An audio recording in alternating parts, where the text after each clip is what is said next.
Hello. One of the commonest questions I'm asked now when I go to conference to talk about hip fracture is whether we really should be trying to operate on everybody.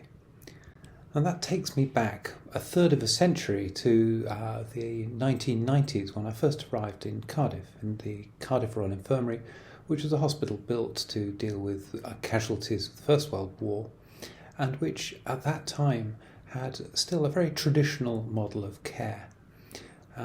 People weren't dressed as they are in this picture, but this is a picture of one of the wards there, Mametz Ward, which was set up to look after the casualties of the Mametz Wood battle.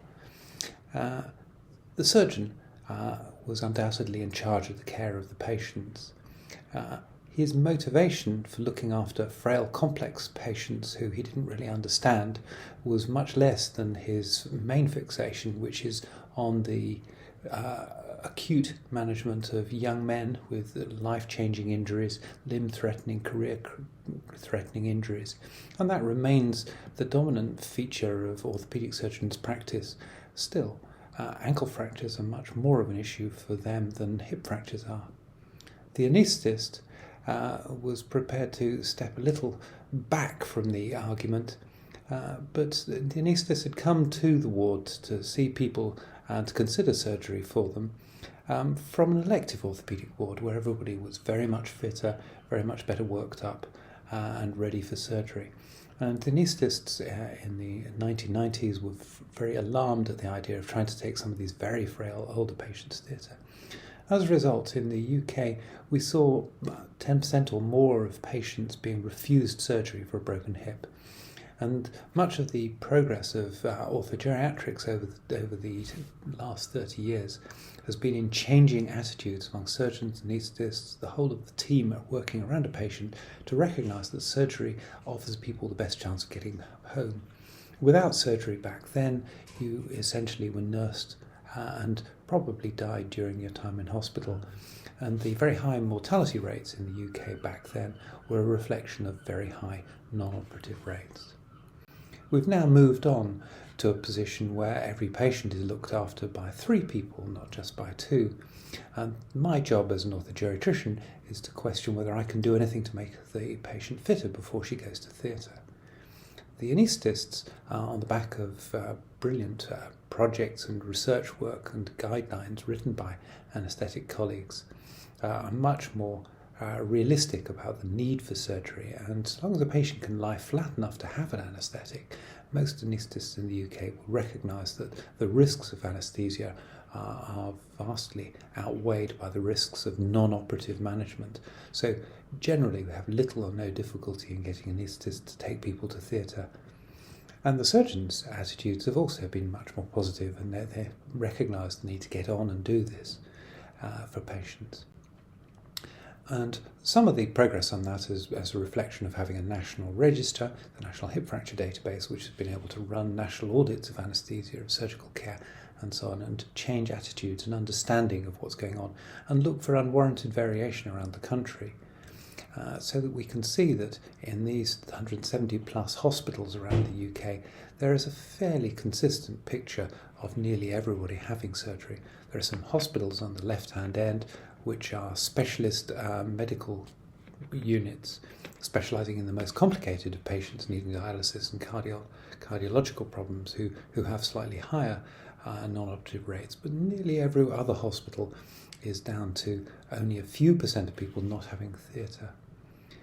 About 1% of UK patients come into hospital and are so unwell that they die before we're able to get them well enough for theatre, but we're trying to get them to theatre.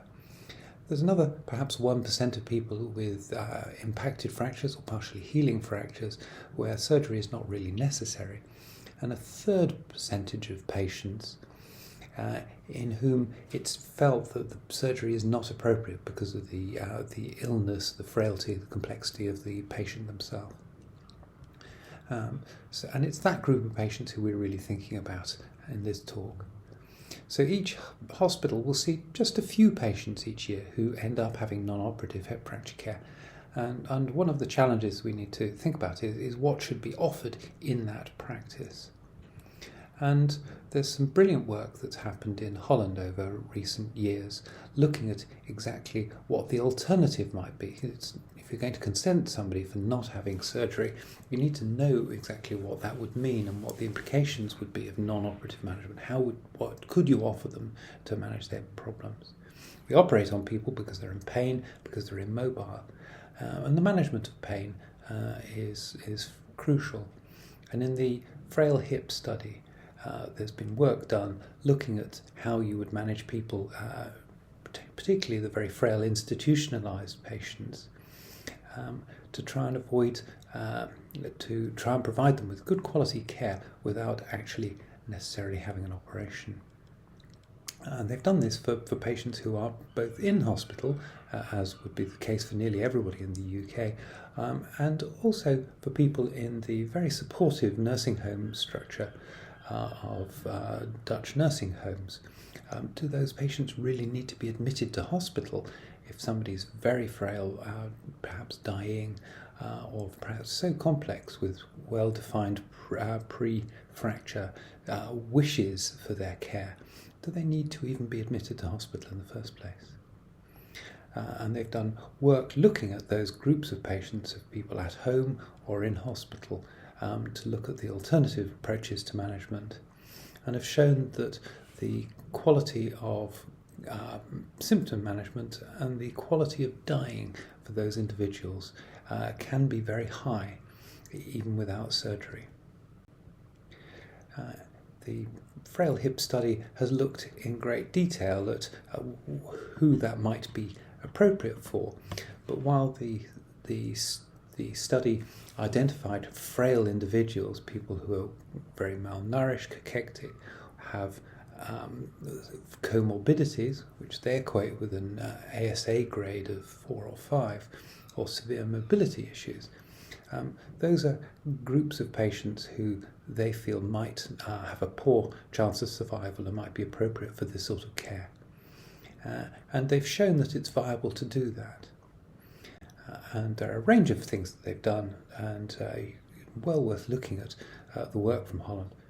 But the PENG block, use of nerve blocks as an element of management, is something that they've put a lot of focus on, and is something worth looking at. And my lecture about pain management and analgesia in hip fracture makes allusion to that.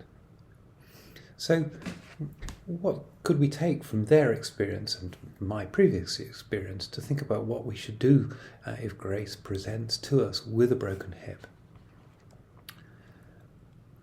When you're trying to make a decision as to the most appropriate management for somebody, it's important to think, particularly when there's a complicated decision or a decision you don't necessarily feel comfortable about, it's important to think in terms of the ethical framework that dictates how I would approach her. So if I was going to approach shared decision making on the question of surgery or not having surgery, I would look to the 4 pillars that underlie an ethical decision.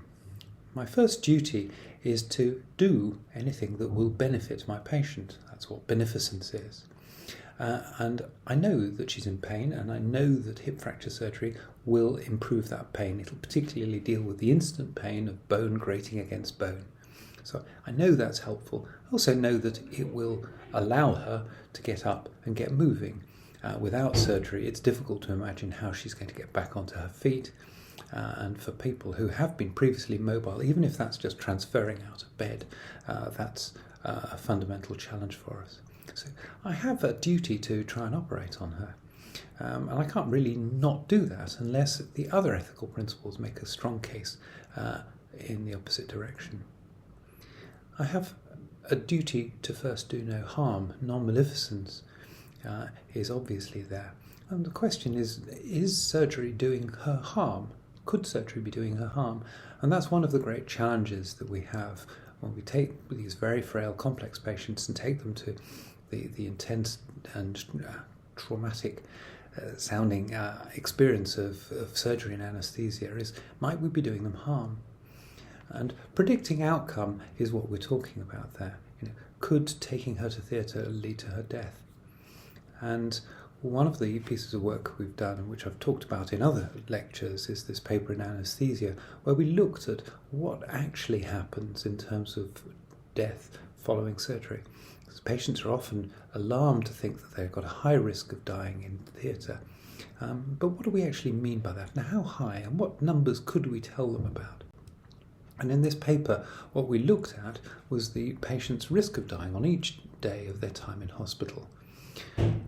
And if we look at ASA5, so this is a very small proportion of our patients who are really very poorly, would have been eligible for the frail hip non-operative management pathway.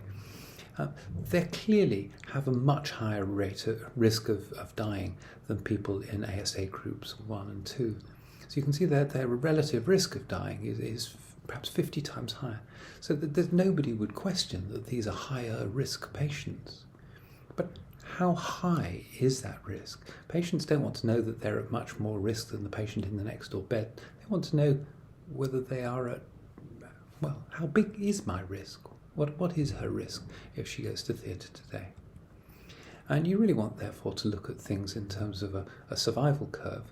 And what you can see is that even for this very, very fragile group of ASA5 patients, 75% of them are alive at 1 month. Frail hip work included people who were ASA4, and you can see that 85% of those will be alive at a month. So though they are at higher risk, relative risk, their absolute risk is not bad. 3 out of 4 of them will survive. And you have to put that against the mortality figures that were demonstrated in the frail hip study, where with an expectation of poor outcome and a focus on palliation, we only got a very small proportion of patients alive a month later. And that is a concern that I would have, that we don't really understand what we mean when we're talking about high risk. And if we talk to patients and their relatives in terms of, well, you're at very high risk, you're not likely to survive, I don't think we're being honest with them. And we will see a confirmation bias of patients electing, therefore, not to have surgery, and those people dying, and are feeling that we were correct, that they had a very high risk, but they wouldn't have had such a high risk with surgical care in the conventional UK practice. So, beneficence, non-maleficence, I think I've covered. Autonomy is a big issue in all of this process, and one of the great difficulties we face is that the group of people for whom non-operative, palliative, end-of-life focused care might be most appropriate are the people who are living in institutional care with high levels of dependency, but also with dementia, and those are very much the main group of patients within the frail hip Dutch studies. And what you can see there is that we've got a group of patients for whom surgery may or may not be appropriate, but who are not in a position to make these decisions for themselves.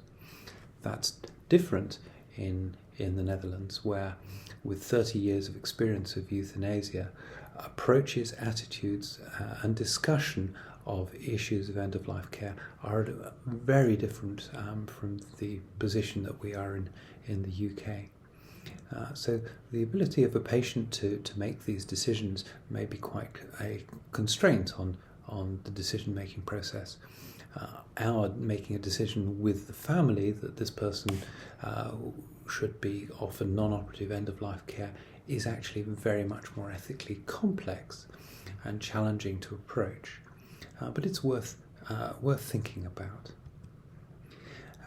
And that's, for example, in the UK, what we know is that even if you take a group of people who are living in nursing homes, they're physically dependent enough to need to be in a nursing home, they've got a mental test score of nothing when they present with hip fracture, half of those people will be alive a year later in the UK if they present with hip fracture, because we'll operate on them, we'll get them better, we'll get them back to the care home. So making a decision about somebody with their family is going to be a very complex shared decision-making process, and it needs to be guided by a good understanding of the benefits, but also the relatively low risks of surgery in that context. So Those are three ethical principles. The final ethical principle is to consider the implications for other people. And we could talk about this for a considerable length of time, but to some extent we need to remember that there's a balloon debate going on in each hospital each morning, when the relative needs of a whole range of patients, including young men with ankle fractures that could be career or limb threatening, there's a competitive discussion as to who is in greatest need of surgery, and operating on somebody does have implications for other people who might or might not get onto the theatre list. So this is an area where, with stretched resources, limited theatre capacity, we do need to think about how we approach things in the future. And that's a topic that I think will be continue to be a sort of debate in the UK, in the Netherlands, and in other parts of the world, where of course justice argument will extend much more complicatedly. If you're asking a family in a health economy where there's no health insurance to be putting aside huge proportion of the family income to pay for an implant or to pay for surgery, decision making there does have to be weighed against the need for the other members of the family to eat and to have living costs for themselves. And family decisions in developing countries will be perhaps very different and ethically much more complex.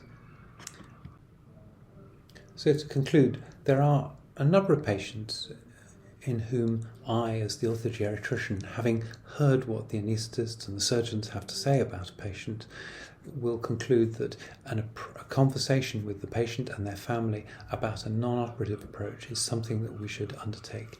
It's not easy, it's ethically complicated, it's emotionally challenging, and it takes a lot of time. That conversation will probably take longer than the operation might do. But it is an appropriate thing, and good quality non-operative management can be the best thing that you can offer to some individuals. However, the possibility that non-operative management is the approach that should be adopted shouldn't allow the emergency department, the ambulance service, the surgeons, the anaesthetists, the nurses, and everybody else who are preparing for somebody to theatre to take their foot off the accelerator. The triumph that we've seen in hip fracture care in the UK in recent years is because we're getting better at structured, efficient and effective preoperative workup and perioperative management. Everybody should be doing all of that, even if the possibility of non-operative management is something that in the final analysis becomes the most appropriate step.